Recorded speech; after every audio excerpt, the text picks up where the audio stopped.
Hello， 大家好，我是怡元，今天我们来讲先锋王国的事情了。那原本我是不想要做这个影片的，是有观众投稿叫我去做关于这个先锋王国的影片，所以我就做一下，顺便分享出我个人的观点，看有没有其他的方法可以去解决这个问题。OK， 那么在讨论区那边有一个贴文是来自1093的玩家他发布的贴文。那也非常感谢这个玩家做了一个很详细的数据，他这里的数据是从2021年3月到2024年6月的记录。那其实他这个贴文有一点长，我尽量长话短说。他说万国觉醒的玩家都知道，随着时间的推移，先锋王国一直在下降，这里指的是他们的战力。但是很少玩家知道先锋王国下降的速度到底有多快，而且也很少人知道，并不是只有先锋王国的问题而已，而是全部王国都有类似的问题。大多数的王国认为这样子的崩坏对他们来说没有影响，但实际上全部伺服器都已经受到影响了。OK， 这边先讲一下我个人观点啦，其实我觉得都有影响，是很严重的问题，并且我在之前也是有讲过了，只是因为先锋王国的问题比较多人去关注而已。像之前我移民过去1121的时候，以为是 B 族王国，没有想到一下子变成 C 族王国了，可见的下降的速度到底有多快。那我本人是有在关注这个问题啊，我不确定是不是全部玩家都有在关注。那这里他先说到先锋王国在2019年的时候增加了移民系统，当时的移民令用量是根据你要移民过去的那个王国排名来分配的。因为我记得当时候我移民只是需要花一张移民令而已，那时候我战力有多少我都忘了，但是当时候我的战力在那个王国的排行榜是真的很低的，所以我只是需要花一张移民令而已，是真的非常有钱。所以他这里就有讲到，因为当时候移民令不是很贵的关系，所以有很多玩家都会轻松的移民到某一个王国，这样使得那些强大的王国可以在一下子招募到大量的玩家。而且那时候没有 KVK 限制，就算你的王国正在 KVK 依然还是可以移民过去，因此让一些王国可以轻松获得胜利。当然这样子的方式是不合理不平衡的，所以开发人员也就是官方优先做的事情就是锁定 KVK 期间移民的事情，并且增加了先锋系统，也就是32强，然后再限制到前300名玩家。他后面还有写一些东西，但是我觉得不是很重要了，所以我就跳过。那其实2019年增加了移民系统之后，并没有让一些王国因此而毁灭。听到这里，我相信大多数玩家还是觉得是官方的错，那严格来讲也算是官方的错啦。但是你们换个角度去想，假设官方他们不限制先锋王国，不限制前300名的玩家，你们认为其他的王国还有胜利的胜算吗？什么意思呢？就讲可能全部玩家都移民到1093，全部玩家都移民到960，全部玩家都移民到2268，到时候会变成怎样？你的王国还有人吗？如果是不限制先锋，不限制移民数量的话，所以官方设计这个东西是没有问题的，但问题在于你王国里面的玩家不舍得离开。有些玩家弃坑了，哦哟，我又要买移民令离开吗？不可能，如果我真的离开，我要移民到哪一个地方去？所以玩家们就索性摆烂，直接在王国里面了。或者一些战力很高但是根本不想要打仗的玩家，全部都会逗留在你的王国。所以其实我的观众有提出一些想法，就是希望官方可以开放一个王国，让那些真正只是想要种田的玩家移民过去。其实这个方案也是不错的，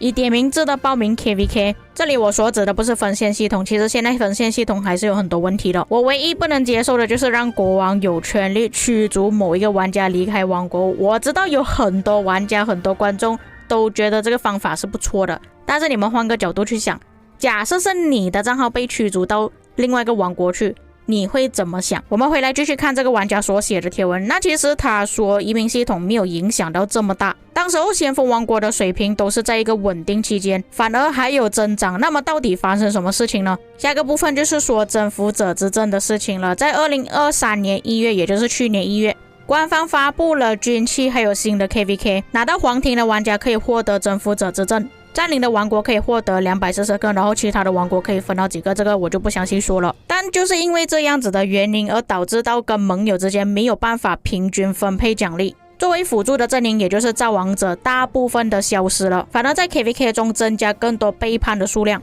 那其实我觉得征服者之阵也不算是完全错误的地方。你们要知道，以前的王国，如果你帮先锋王国打仗，基本上你是获得不了什么东西的。你只能拿到一点点奖励而已，但是增加了征服者之证，其实你还可以分给你的盟友，就算没有星星也好，也可以拿到征服者之证。但是就像这个玩家所说的，就是因为它的数量不平均的关系，而变成为什么我要帮你，为什么我不要直接打败你拿到240个征服者之证。所以一切的万恶之源就是在玩家的贪心。说真的，近年来是发生越来越多的背叛事件，跑不开的问题就是征服者之证的事情，还有星星的问题。但我觉得这个玩家可能没有想过，其实官方就是想要我们这样子。如果你们有印象的话，之前我就有讲过了，其实官方反而希望我们吵起来，打越多越好，你消耗更多的资源加速，意味着要买更多的礼包跟资源，这样子他们才可以赚到更多的钱，而且也可以制造游戏的话题炒热度，其实对官方而言是没有坏处的。我们再继续看他写的东西，由于大多数的王国逐渐在减少，也就是他们的人数降低越来越多，因此变得更加挑剔，就看哪一些玩家有能力可以进入到他们的名单之中。乌克和维克玩家都已经被排除在外，从而导致他们卸载了游戏。那其实就算征服者之证还没有出现之前呢，我们不是拿奖励都要通过加入联盟才可以获得吗？在以前就有发生类似的事情了，而不是现在出现征服者之证才有的问题而已。那 OK， 如果我要分给 F2P 或者是维克玩家，他们也是要付出一定的努力才可以获得，对不对？以我移民过这么多个王国的经验来说，其实大多数的王国还是根据你们的 DKP 来分配你值不值得获得奖励。像现在我已经没有氪金去玩这个游戏了，但是依然可以获得奖励。为什么？因为我在 KVK 期间是真的有阵亡部队有去打仗的，所以我值得获得。所以严格来讲，并不是针对乌克跟维克玩家要把他们给逐出去，而是你有没有在花心思在 KVK 上面，你付出过什么，为什么你值得获得这些奖励。而且我在前面就有说过，这个玩家是来自1093，你们自己想一下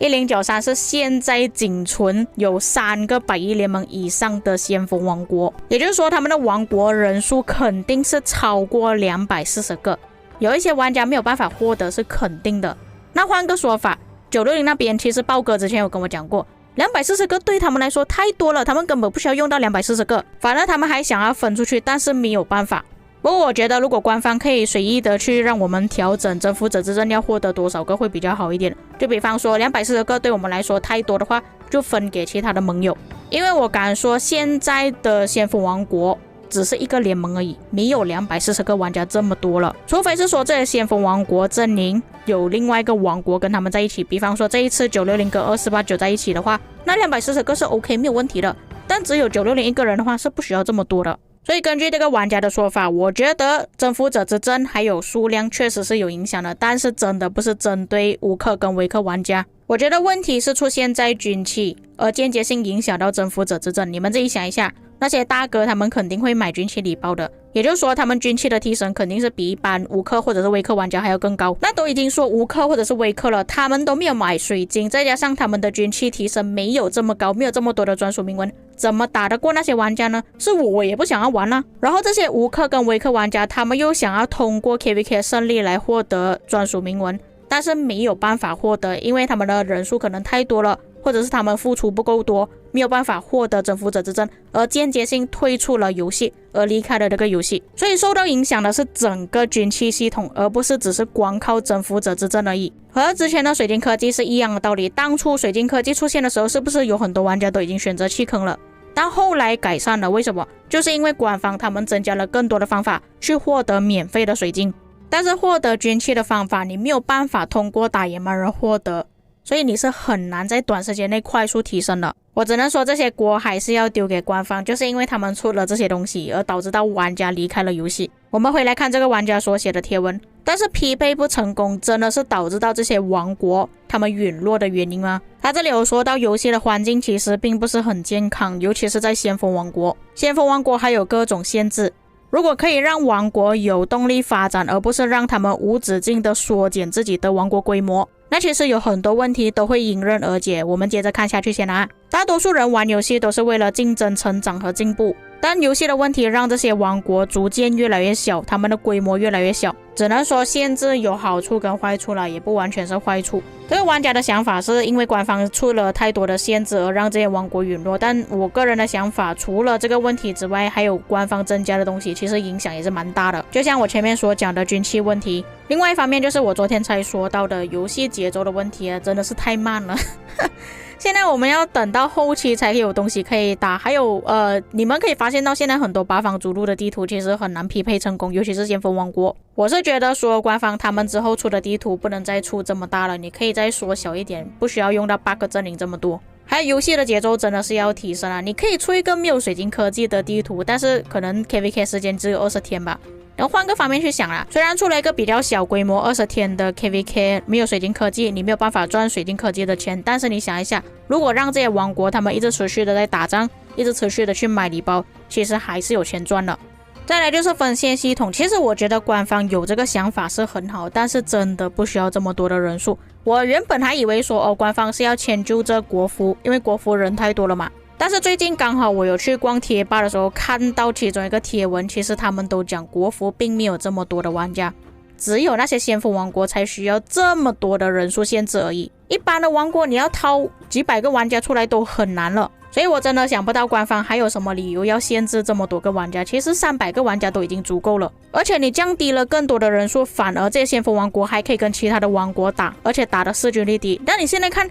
先锋王国899个玩家，他们跟一般的 AB 组在同一个地图上， AB 组王国根本都打不过啊，而且还让到这些阵营由 AB 组王国组成的，里面有可能5个王国、4个王国，但他们的实力依然还是完全打不过这些先锋。但是你们听了刚刚我所讲的东西，你们可以发现到，其实官方他做的一些系统已经很完善了，但问题在于他们需要再调整，尤其是分线报名的问题啊。其实他们只要限制的人数更少了，其实王国也不需要特意去清零某一些玩家，也不需要增加什么休息系统之类的，你不想要打，你就不需要在名单里面就行了，你去第2条线、第3条线也可以的。而且这样的方式，你们也可以不用限制先锋王国移民进来的玩家数量了，因为报名人数都已经限制了，就算你的王国里面有5000个玩家又怎样，有8000个玩家又怎样，你也依然只能报名300个玩家进入地图里面而已，也间接性解决了官方之前所担忧的问题，就是太多玩家抱团在先锋王国了，自然而然会让一些玩家移民到其他的王国参加 KVK。 但是你们听刚刚我所讲的东西，会不会觉得说议员想的东西可能会比较好一点？但我可以老实跟你们讲，这个计划也并不是完美的。虽然我的方案可以解决征服者之阵数量的问题，可以解决匹配的问题，解决玩家想要休息、解决清零的问题，但间接性出现的问题就是先锋王国会陨落的越来越多。官方主要的收入来源其实来自先锋王国，他一方面又不想要看到先锋王国死掉，因为他们没有办法赚钱，但是他们现在限制的问题再不解决的话，也只会让这个游戏死掉而已。只能说要想到一个两全其美的方法是真的很难了。最后发帖文的玩家有说到，在最近这几年的数据来看，所有等级的王国都下了一个等级，也就是说先锋王国变成 A 级， A 级变成 B 级， B 级变成 C 级。尤其现在 A 等级的王国还比起之前2022年12月的 B 等级王国还要更低，先锋王国的实力也变成在2022年 A 等级的王国能力了。在1年之后，这些等级的王国将会变成怎样呢？然后这边全部都是这个玩家所放出来的截图，也非常感谢这个玩家用心去制作，但是他的有一些观点我个人不是很同意啦。游戏会变成这样，不是因为1-2个原因而导致的，而是多方面的影响。像前阵子我就有做过一个问卷调查，问我的观众说，你们想要移民的话会移民到哪一个等级的王国？比较多的玩家都是选择 CD 族王国。那为什么会想要选择这些王国？其实也是有部分原因，就是这个游戏太拖沓了，浪费太多时间了。像我以前好几个影片就有讲过，现在的玩家已经回归正常生活了，你不需要出这么长的 KVK， 去 CD 组打架的时间也短，也比较容易配合玩家的时间。这些问题也是有影响到先锋王国人口流失的原因，因为说实话的，先锋王国真的是太内卷了。不过确实你们从他分享的数据来看，真的是降低很多，而且他这里还有分享一个数据，这里全部都是先锋王国，但是你们可以发现到这些王国几乎都已经不存在了，只能说令人唏嘘吧，但是我们也做不到什么东西。但是就像这个玩家所说的，问题不只是出现在先锋王国而已，其他王国也是一样的问题，但是我们玩家没有办法做到这么多东西的，还是需要由官方他们去执行。我也相信有不少的玩家天天都在跟官方反馈说要怎样去改动，他们收集到的一些回复或者是想法肯定比我们玩家还要更多，只是看他们要不要去行动而已。那么以上就是本期内容，至于各位有什么看法，或者是有一些翻译错误的地方，可以在评论区帮我补充。今天影片也是稍微有点长啊，浪费了大家的时间，感谢各位的收看，我们下个影片再见。